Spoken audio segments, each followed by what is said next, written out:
primeira imagem permanente na retentiva do visitante de Bangkok será obrigatoriamente a dos canais, para que ele possa repetir, como os manuais de turismo, que a capital da Tailândia é Veneza do Oriente. Aqui nascem, vivem e morrem muitos tailandeses sem nunca terem ouvido falar em gôndolas nem em gondoleiros ávidos de dólares e faladores impetuosos. Repetindo palavras incertas em livros recheados de mapas e de indicações preciosas sobre gastronomia e expressões idiomáticas, ou discorrendo por sua própria cabeça, o certo é que o turista europeu, munido ou não de máquina fotográfica a tiracolo, ao regressar à sua terra, diante da bica no café ou perante visitas em festa de aniversário natalício, terá forçosamente que comparar os canais venezianos aos canais de Bangkok. Veneza, gôndolas, gondoleiros, canais, palavras fatais como o destino e que se referem à capital tailandesa.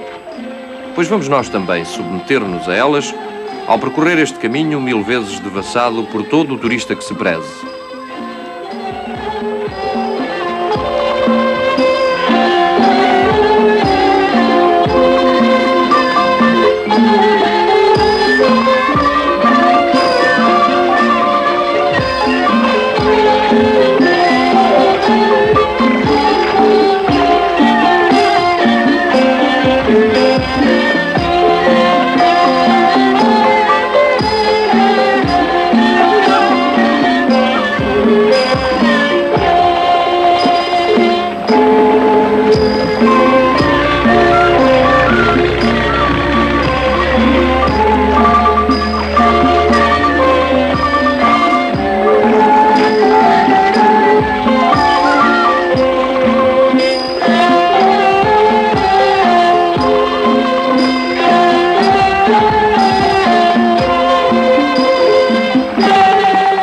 Procuremos nesta devassa surpreender gestos espontâneos, fugindo à imagem própria para ser colada em álbum de família e destinada a deslumbrar parentes e amigos. Busquemos autênticos recantos tailandeses sem acrescentarmos frases com pretensões originais.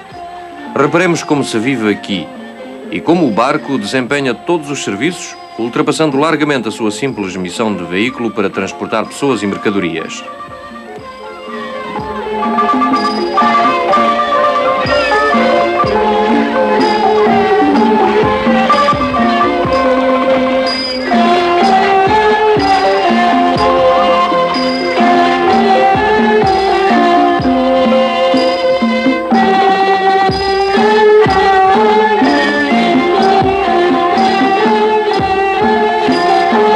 Será por certo agora a oportunidade de abandonarmos por pouco tempo os canais, satisfeitas que estão as obrigações para com as poses fotográficas e para com os conceitos impostos pelos manuais de viagem que nos ensinam como se pede um bife a um criado de restaurante.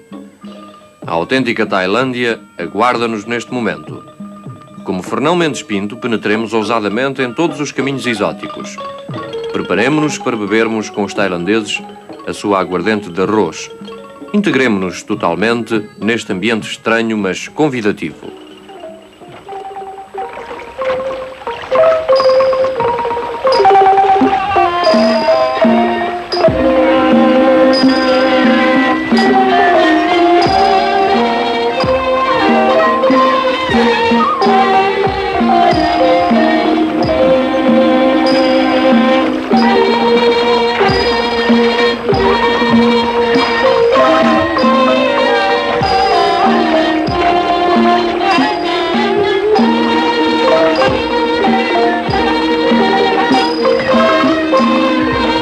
Na pele de Fernão Mendes Pinto do século XX, procurando observar e compreender os hábitos deste povo, deitemos, entretanto, sorrateiramente os olhos ao guia turístico que nos dirá, com muito acerto, que Bangkok, capital da Tailândia, se situa no delta do rio Menão. Bem vistas as coisas, os tais manuais, mesmo recheados de lugares comuns, de frases feitas, Bangkok, a Veneza do Oriente, estão afinal sempre prontos à informação útil. Por exemplo, eles afirmam-nos, e nós verificamo-lo neste momento, que a maior parte da vida dos cidadãos, inclusive a higiene diária, se faz na água lodosa dos canais.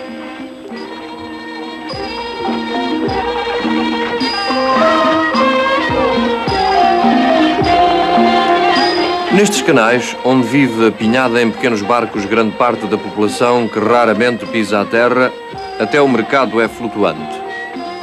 O calor e a água são duas constantes que rodeiam o turista português desejoso de seguir as pisadas de Duarte Fernandes, que, segundo a história registra, se estabeleceu na Tailândia em 1511, o mesmo ano em que Afonso de Albuquerque conquistou Malaca, para realizar trocas comerciais. Com o seu poder de adaptação, que constitui uma das suas características principais, muitos portugueses aqui viveram e amaram Mulher Amarela.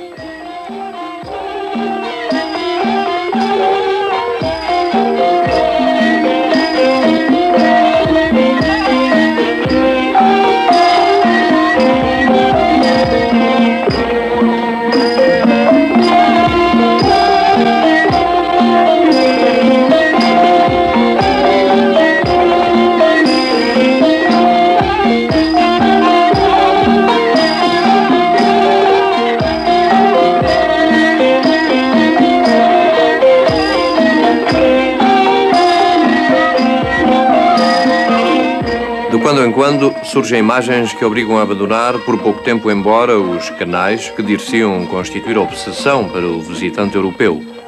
Imagens amenas e repousantes.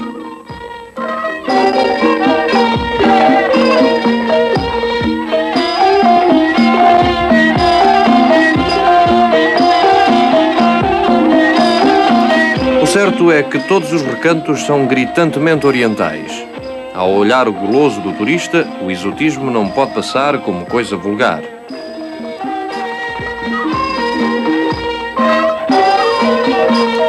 O velho Sião, com os seus numerosos e imponentes pagodes, o velho Sião que recebeu a ajuda dos portugueses nas suas lutas com os birmaneses no século XVI, a Tailândia de hoje está profundamente marcada por traços que exprimem vários séculos, numa amálgama que, longe de ser confusa, é aliciante. O conforto do século XX coaduna-se perfeitamente com ambientes que datam de há muitos séculos. O bom gosto oriental resolve com a maior perfeição estes problemas e resolve-os de maneira bem patente nestas imagens.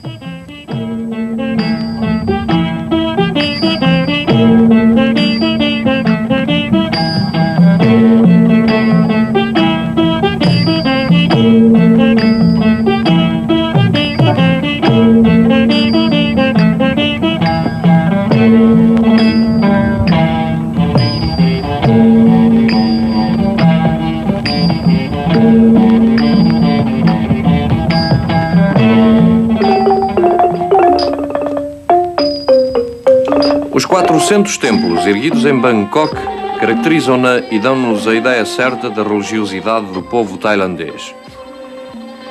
Entre os que erguem para o céu, como que numa veemente pressa Buda, as suas cúpulas gigantescas e típicos telhados recobertos de lâminas de ouro ou de preciosas lacas, destaca-se o de Wat Arun. A riqueza e o apurado gosto oriental surgem aqui na sua plenitude. O Phra Prang, no Wat Cheng, tal como o Wat Arun, dá-nos a justa medida da suntuosidade decorativa do Oriente.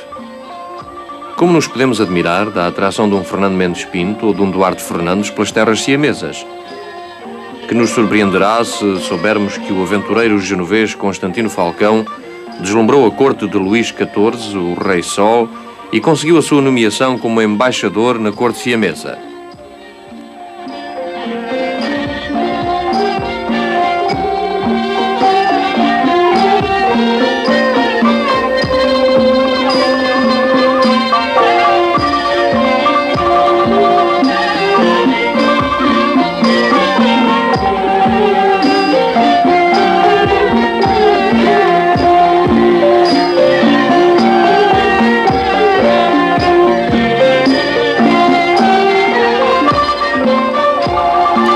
A divindade do mal, colocada no exterior do templo de Buda, é pormenor realçador da eterna luta contra o pecado que contraria o bem. A influência europeia, que penetrou noutros setores da vida tailandesa, não deixou nos templos e nos pagodes o menor traço.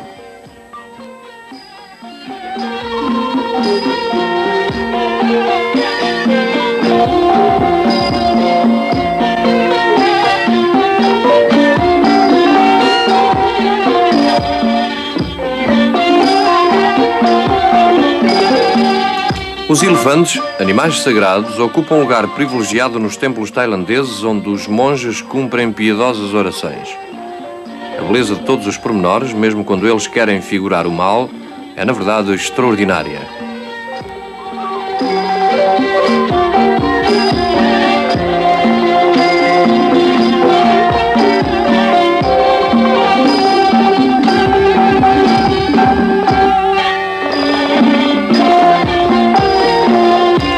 Bonzos apressados, envergando hábitos cor de açafrão, são figuras imprescindíveis da Tailândia turística, da Tailândia invadida anualmente por 300 mil viajantes, a maior parte deles encalorados, e procurando nos seus guias de viagem informações úteis e indicadoras de um local onde se bebe um bom refresco e encontrando sempre datas precisas e notas extremamente eruditas.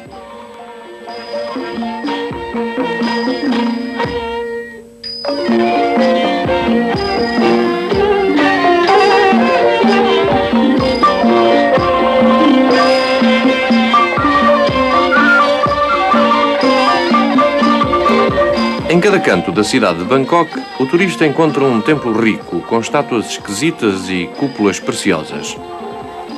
A sua máquina fotográfica ou de cinema enche-se de imagens espantosas. Os seus cadernos de apontamentos esgotam-se com anotações pertinentes. Depois, em casa, nos longos serões de inverno, ao organizar o álbum, ao montar a fita, ao passar os apontamentos a limpo, as confusões tornam-se diabólicas. Em boa verdade, só um computador ou um cérebro tailandês será capaz de decorar os nomes arrevesados de 400 templos povoados de dezenas de divindades.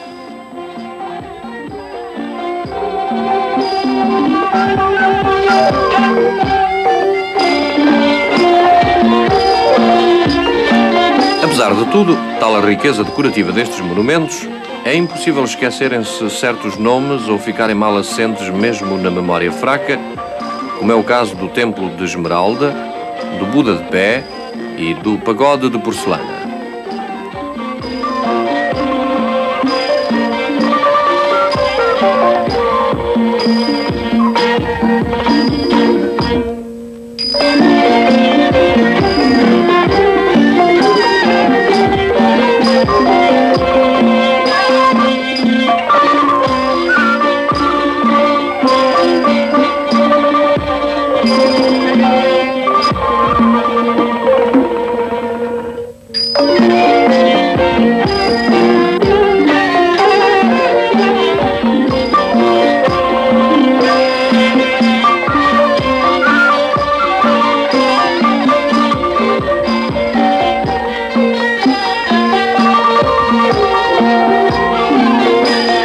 Uma das grandes fontes de riqueza na Tailândia é o turismo.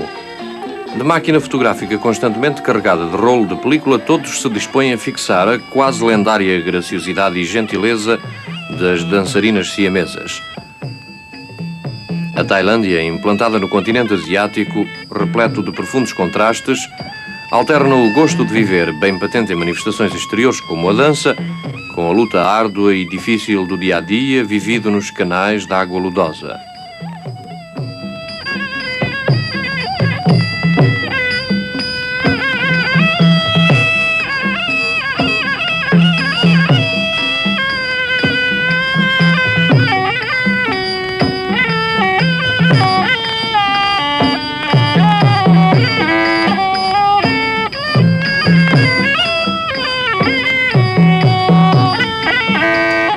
As danças siamesas distinguem-se pelos riquíssimos fatos de seda e, especialmente, pelos capacetes celestes de formato muito característico.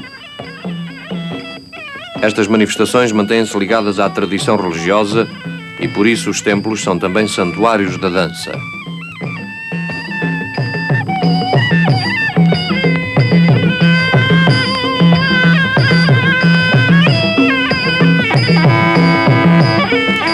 A dança siamesa consiste numa complicada linguagem de gestos e de movimentos dos dedos.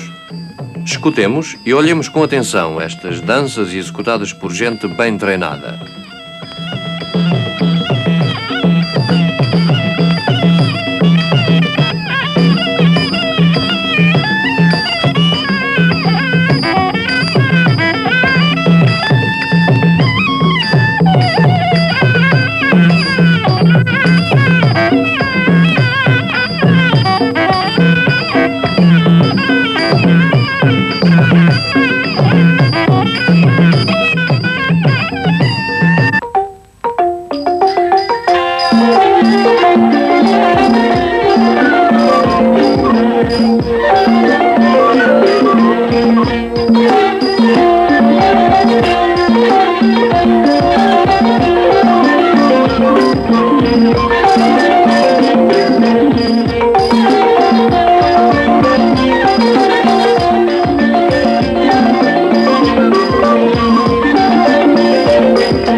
Bem servidos de danças siamesas, continuemos a devassar Bangkok, que espelha os contrastes tailandeses. Esta capital é uma bela síntese de orientalismo e de europeísmo, pois que em torno da velha cidade, cheia de templos, de pagodes e de palácios principescos, de onde ressalta a suntuosidade decorativa que caracteriza o Oriente, crescem populosos bairros modernos como a arquitetura europeia. Em muitos aspectos, Bangkok parece exprimir o pensamento dos tailandeses que, virados para o futuro, procuram progredir rapidamente. Cidade de contrastes, ela surge, como a própria Tailândia, aos olhos da maioria dos povos asiáticos, como a capital de um país feliz. Para além de tudo isto, 25 linhas aéreas despejam em Bangkok continuamente gente de toda a parte do mundo, gente que gasta milhares de escudos que bem úteis são para o progresso do velho Sião.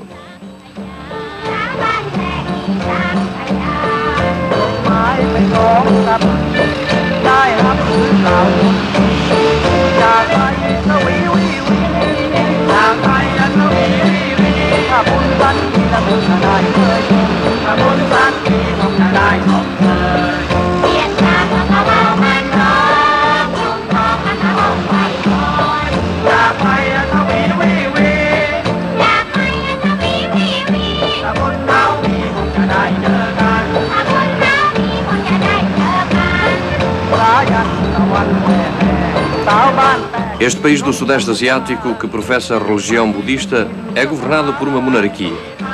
A maioria da população tailandesa vive no delta do rio Menão e grande parte desta concentra-se em Bangkok. Cidade de contrastes, consegue conciliar ideias de progresso com velhos conceitos quase inadmissíveis neste século. Risonhos e afáveis no trato, mas não deixando que a expressão fisionómica lhes denuncie os sentimentos, os tailandeses interessam-se pelo progresso, mas mantêm-se ligados ao passado e à tradição.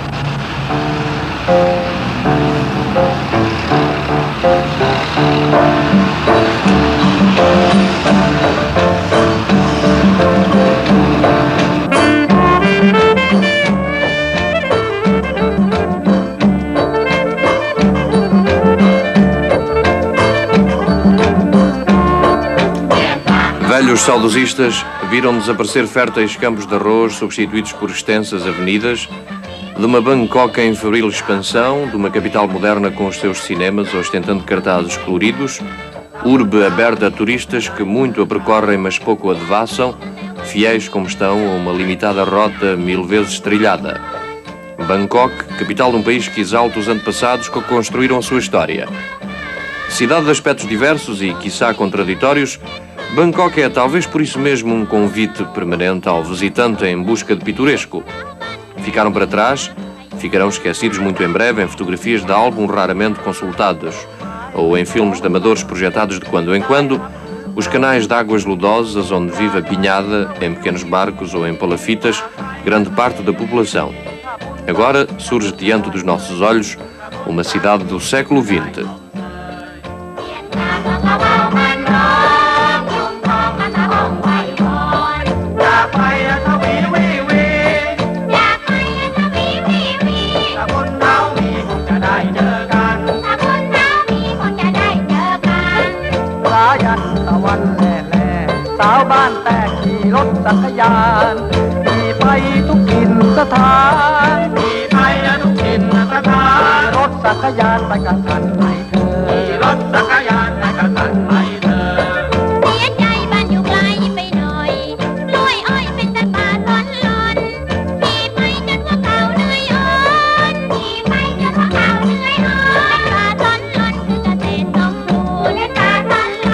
Bangkok secular, onde a juventude tem sempre uma palavra a dizer. Cidade de contrastes, onde os ousados edifícios do século em que vivemos coabitam com velhos templos, onde o amante de coisas belas se pode aliciar, com as graciosas figuras da porta de Vat Doi Suthep.